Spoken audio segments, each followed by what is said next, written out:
Assalamualaikum warahmatullahi wabarakatuh. Saya dari kelompok 1 akan menjelaskan financial modeling dari perusahaan PT Kalbe Farma Tbk untuk tahun 2020 sampai tahun 2023.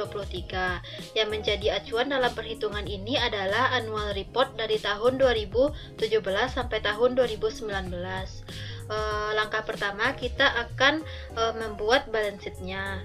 Untuk kas dan setara kas sampai dengan aktiva lancar lainnya ini didapatkan dari annual report, sehingga untuk mendapatkan aktiva lancarnya jumlah dari kas dan setara kas sampai dengan aktiva lancar lainnya. Untuk aset tetap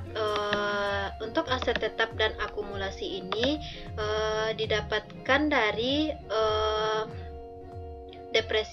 sheet depresiasi.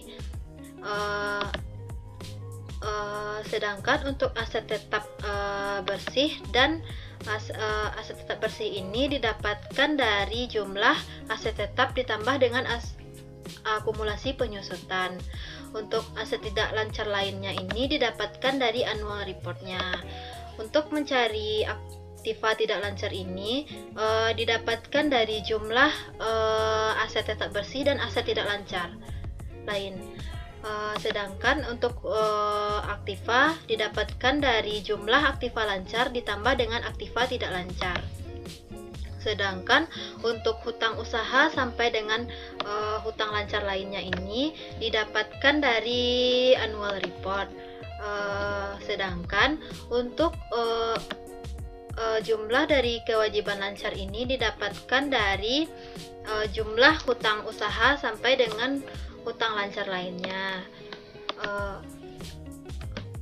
Untuk hutang bank jangka panjang dan kewajiban tidak lancar lainnya didapatkan dari annual report.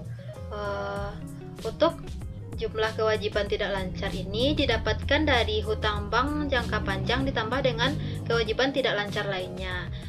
Sedangkan untuk total kewajiban ini jumlah dari kewajiban lancar ditambah dengan kewajiban tidak lancar. Untuk modal saham, tambahan modal saham dan komponen ekuitas lainnya saldo laba dan saldo laba ini didapatkan dari annual report. Untuk tambahan modal saham ini karena minus karena tambahan modal ini dicadangkan oleh perusahaan.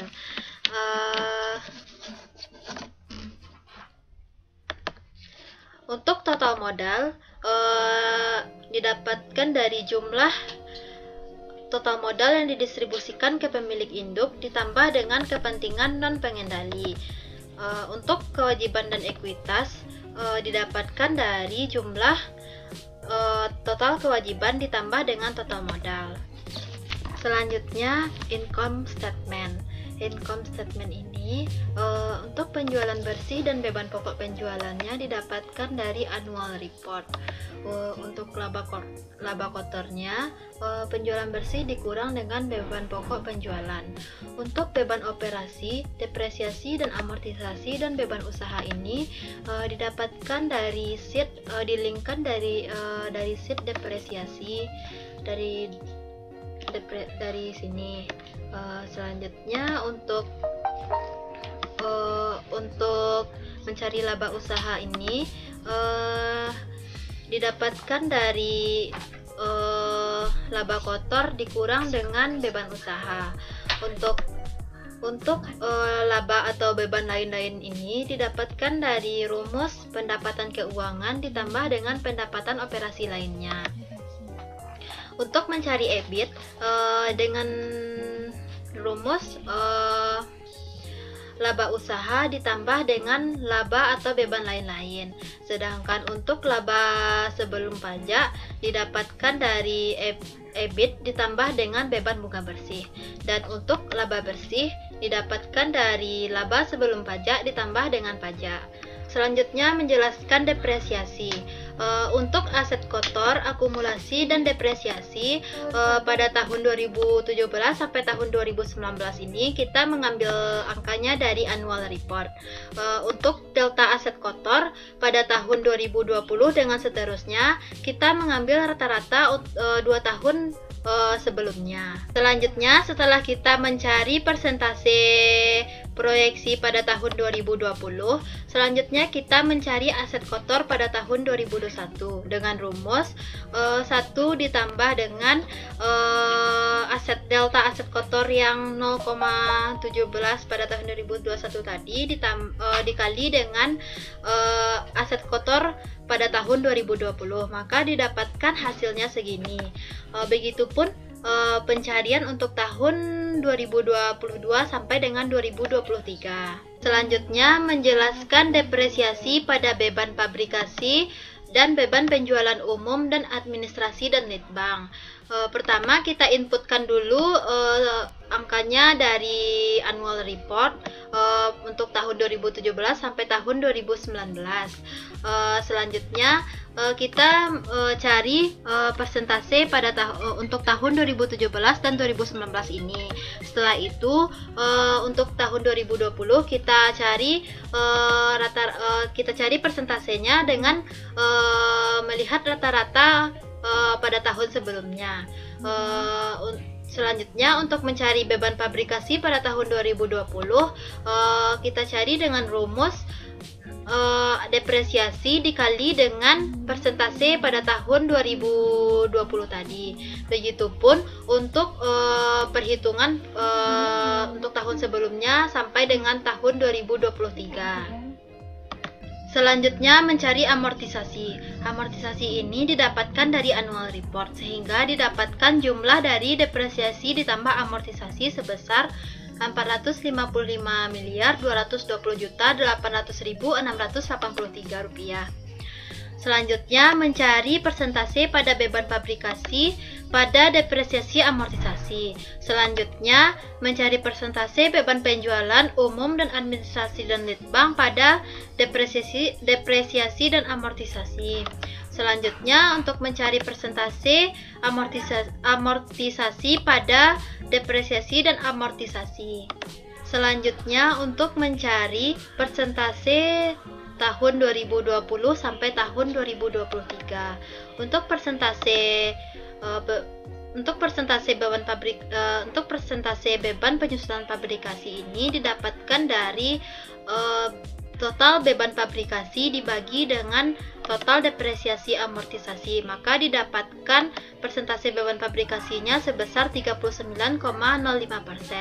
Sedangkan untuk persentase beban penjualan umum dan administrasi dan litbang didapatkan dari beban penjualan umum dan administrasi dan litbang ini dibagi dengan total depresiasi dan amortisasi, maka didapatkan persentasenya sebesar 45,43%. Sedangkan untuk persentase amortisasi ini didapatkan dari rata-rata tahun sebelumnya. Selanjutnya untuk beban operasi. Beban operasi ini didapatkan dari beban umum ditambah beban penjualan ditambah beban litbang dan dikurang depresiasi. Untuk depresiasi ini ditambahkan dari beban pabrikasi, beban penjualan umum dan administrasi dan litbang dan amortisasi. Sedangkan untuk beban operasi yang ini sama dengan yang di atas tadi. Namun untuk depresiasi yang di bawah ini dipisahkan dengan akun amortisasi. Sebelum kita masuk pada income statement pro forma, terlebih dahulu kita masukkan rincian penjualan. Untuk obat resep, produk kesehatan, nutrisi, distribusi dan logistik ini angkanya kita inputkan dari annual report. Untuk mencari kenaikan per tahun kita cari dengan rumus tahun 2018 dibagi tahun 2017 dikurang tahun 2017 dan dibagi tahun 2017. Begitupun untuk tahun berikutnya untuk tahun 2019. Sedangkan untuk mencari persentase pada tahun 2020 kita rata-ratakan pada tahun sebelumnya.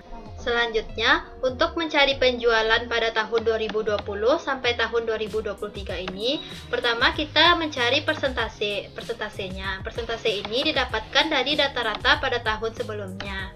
Maka didapatkan penjualan pada tahun 2020 ini. Begitupun untuk tahun berikut-berikutnya.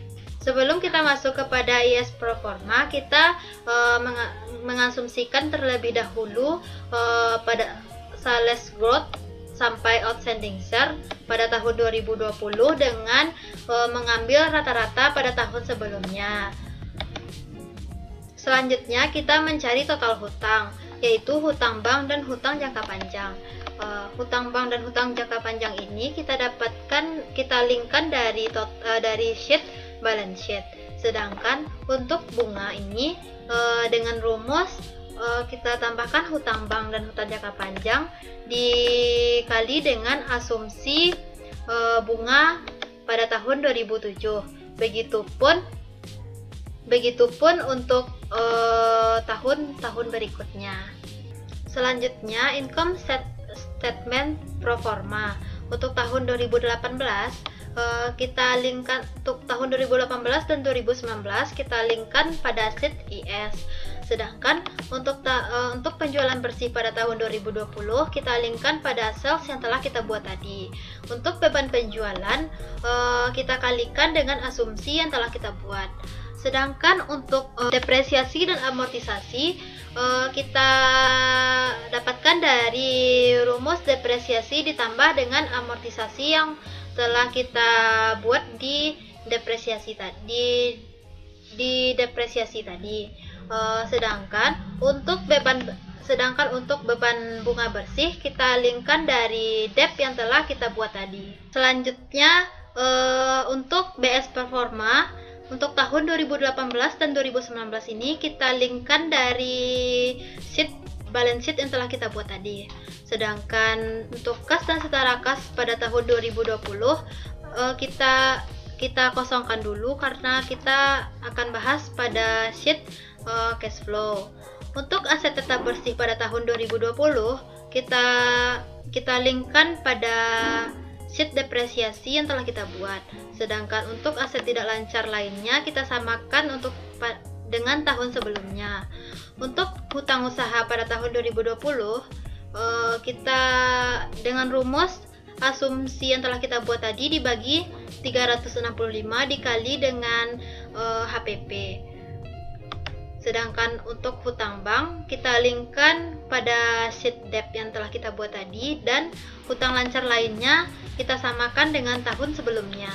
Sedangkan untuk hutang jangka panjang kita linkkan ke debt yang telah kita buat tadi, dan untuk kewajiban tidak lancar lainnya kita samakan untuk tahun sebelumnya.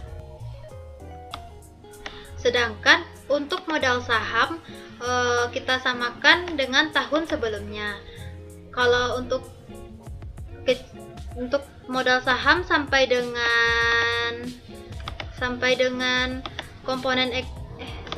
komponen ekuitas lainnya saldo laba kita samakan dengan tahun sebelumnya. Kalau untuk saldo laba kita dengan rumus saldo ditambah dengan laporan laba rugi dan ditambah dengan dividen, maka didapatkan saldo laba sebesar ini. Terakhir, kita akan menyusun cash flow. Untuk laba rugi bersih ini kita dapatkan dari IS Proforma. Sedangkan untuk akumulasi penyusutan kita dengan rumus akumulasi tahun 2019 dikurang tahun 2020. Sedangkan untuk perubahan modal kerja, kenaikan penurunan piutang usaha kita dapatkan dari piutang tahun 2019 dikurang piutang pada tahun 2020. Untuk penurunan persediaan kita dapatkan dari persediaan tahun 2019 dikurang 2020. Kalau untuk penurunan aktiva lain diasumsikan sama dengan tahun sebelumnya sehingga tidak terjadi kenaikan. Untuk hutang usaha kita dapatkan dari utang tahun 2020 dikurang tahun 2019. Untuk capital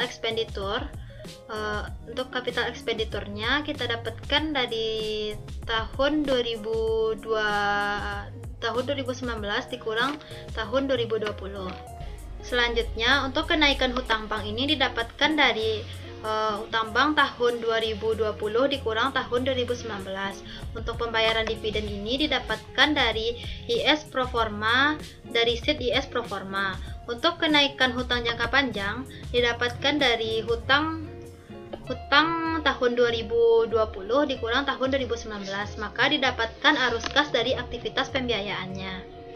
Untuk kas awal ini didapatkan dari BS proforma, dan kas akhir didapatkan dari total perubahan arus kas ditambah dengan kas awal, maka didapatkan kas akhir. Setelah kita dapatkan kas akhir tadi, maka kita pindahkan kas akhirnya ke balance sheet performa dari tahun 2020. Setelah selesai memasukkan komponen di balance sheet, kita cek apakah sudah balance atau tidak. Kalau sudah balance, berarti pekerjaan kita sudah selesai. Sekian presentasi dari saya. Jika ada kesalahan, saya mohon maaf. Assalamualaikum warahmatullahi wabarakatuh.